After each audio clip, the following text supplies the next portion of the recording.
Europe 1. Europe 1, 8h14, votre invité ce matin, Lionel Robert Ménard, maire de Béziers. Bonjour Robert Ménard.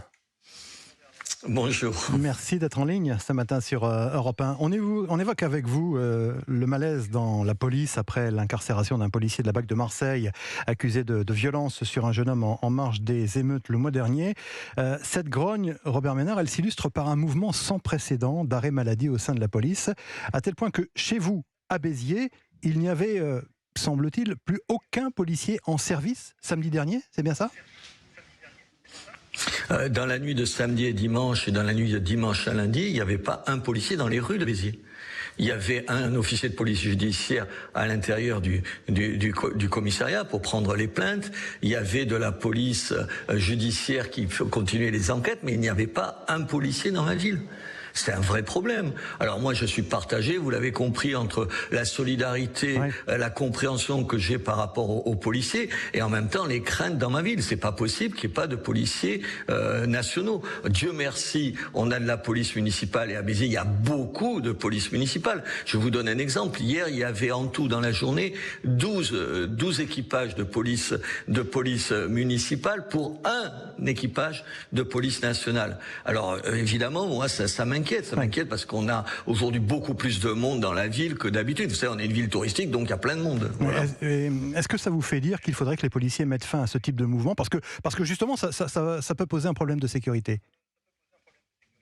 Écoutez, là encore, je suis écartelé entre l'envie de leur dire attention, il faut pas être contre-productif, et que demain la population se retourne, qui est acquise à la police, l'immense majorité de la population, et qui se retourne contre eux en disant mais attendez, qui va assurer notre sécurité ? Je suis partagé entre ce sentiment-là et puis le fait que je les comprends. Écoutez, attendez, il y a un moment donné où tu as l'impression que la présomption d'innocence dont tout le monde devrait bénéficier, il y a un certain nombre de policiers qui bénéficient pas de ça. Moi, je discute avec eux, je vois bien comment ils vivent les choses. Ils ont l'impression que quand on met en prison, quand un policier fait une connerie, et quand il fait une connerie, il faut le sanctionner. Personne ne remet ça en question. Mais là, on trouve une place, dans les prisons, et quand c'est une espèce de petit voyou qu'ils arrêtent, ils l'arrêtent 10 fois, 12 fois de suite, sans que jamais il aille derrière les barreaux. C'est ça qui les exaspère. Alors, moi, j'ai envie de leur dire, je comprends mille fois tout ce sentiment-là, le sentiment l'impression que vous avez que vous êtes parfois les mal-aimés ou les boucs émissaires, et en même temps, attention, on a besoin de vous, on a impérativement besoin de vous. Écoutez, moi, dans 10 jours, il y a la feria qui commence à Béziers. À Béziers, la feria, c'est entre 700 et 900 000 personnes. Vous imaginez la feria sans les policiers ? Enfin, c'est juste invraisemblable.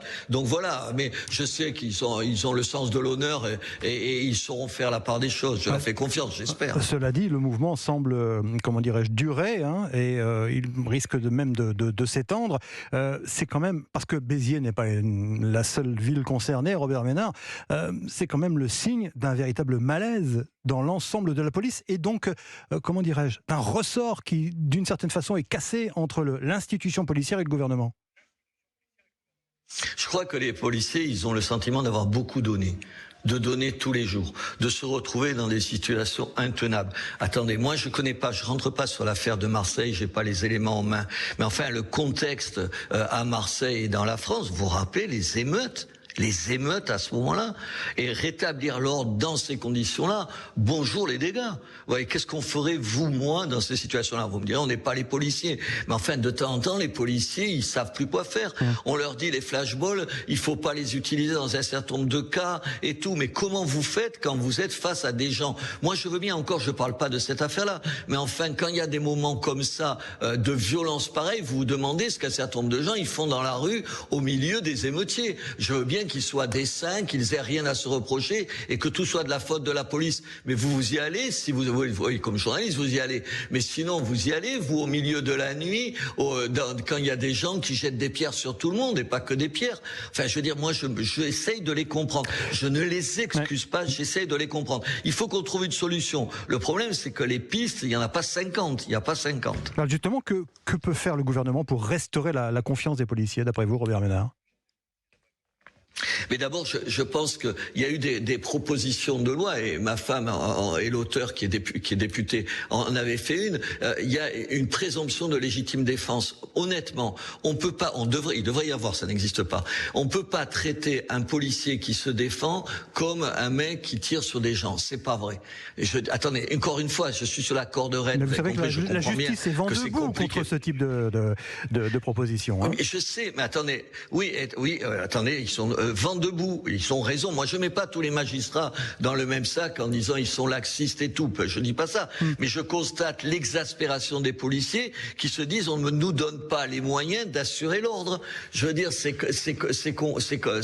très compliqué. Ouais. On est sur un endroit où il faut pas dire qu'ils sont au-dessus des lois, et en même temps ils sont pas exactement comme les autres, ils sont assermentés, c'est-à-dire ils sont pas comme vous et moi, on n'est pas dans la même position, donc on doit les traiter différemment. Comment les traiter différemment sans donner le sentiment d'une espèce d'impunité dont ils bénéficieraient?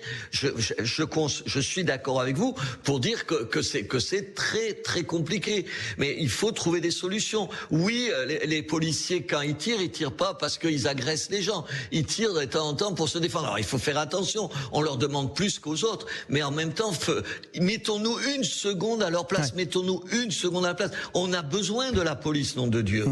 Jeudi, la justice doit se prononcer sur le maintien en détention de ce policier, donc de la BAC de Marseille, qui a été mis en cause dans une agression sur un jeune homme dans le cadre des émeutes du mois dernier.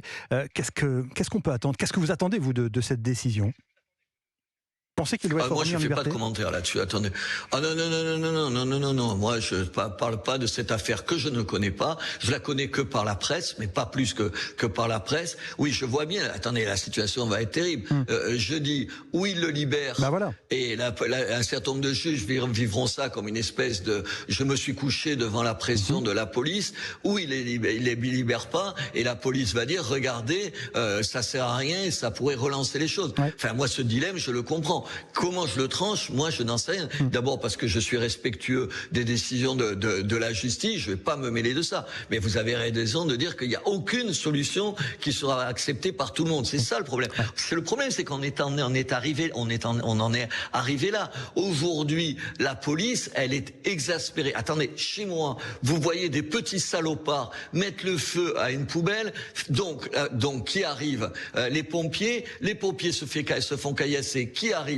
La police municipale ou la police nationale, et tout ça pour les attirer là et s'en prendre à eux. Ouais. Écoutez, vous seriez à leur place, vous diriez mais c'est pas possible. En même temps, ils doivent faire preuve plus de sang-froid que vous et que moi, parce que c'est leur métier. Et là, sur jeudi, je sais pas comment on peut s'en sortir, honnêtement. Une dernière question rapidement, si vous le voulez bien. Toute autre chose maintenant. Robert Ménard, c'est l'ancien patron de Reporters sans frontières qui a parcouru le monde, que j'interroge sur la situation au Niger. Est-ce que vous faites partie de ces élus français qui craignent qu'un éventuel départ de la France laisse le champ libre au mouvement djihadiste dans la région du Sahel?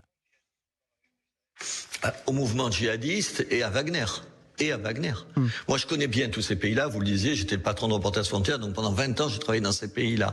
Aujourd'hui, je constate une détestation de la France qui pourrait nous pousser à dire qu'ils aillent se faire voir. Écoutez, ils sont comme ça, qu'ils se débrouillent. Ouais. L'argent de la France, ils l'auront plus. Quant au chantage à l'uranium, il faut pas l'exagérer. La France, il y a 20%, moins de 20% de l'uranium français qui vient du Niger.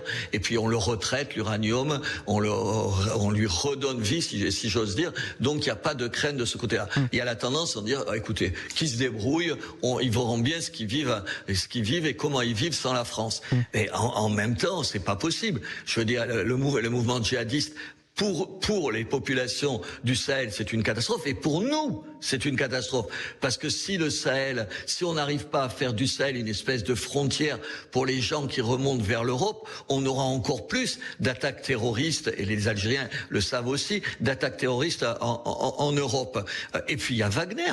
Vous avez vu les drapeaux russes, vive Poutine, Prigojine qui dit, je crois que c'était ça hier, qui dit, mais bravo au coup d'État, l'État, on est prêt à venir. Enfin, c'est des bandes armées, c'est une bande armée, c'est des mercenaires, c'est des gens dangereux. Non, je crois qu'envers et contre tout, il faut se maintenir. Et je trouve que le discours qui est tenu par le chef de l'État, moi je suis pas toujours d'accord avec lui, mais là il a raison, il tape du poing sur la table, il dit si vous touchez aux ressortissants français ou aux ambassades, on laissera pas faire. Alors est-ce qu'il faut que la France intervienne directement? Je crois pas, mais il y a la CEDEAO. Aujourd'hui, tous les pays autour, vous avez vu ce qu'ils ont dit. Ils disent qu'ils ne veulent pas de ça parce qu'ils savent bien que si jamais il y a une déstabilisation comme ça, après le Mali, après le Burkina Faso et aujourd'hui le Niger, il y en a d'autres pays qui sont en danger. Non, je crois qu'il faut pas partir d'Afrique. Il faut pas partir d'Afrique. C'est essentiel pour les Africains et c'est essentiel pour nous. Merci Robert Ménard. Merci d'avoir été en ligne ce matin sur Europe 1. Excellente journée à vous. À bientôt.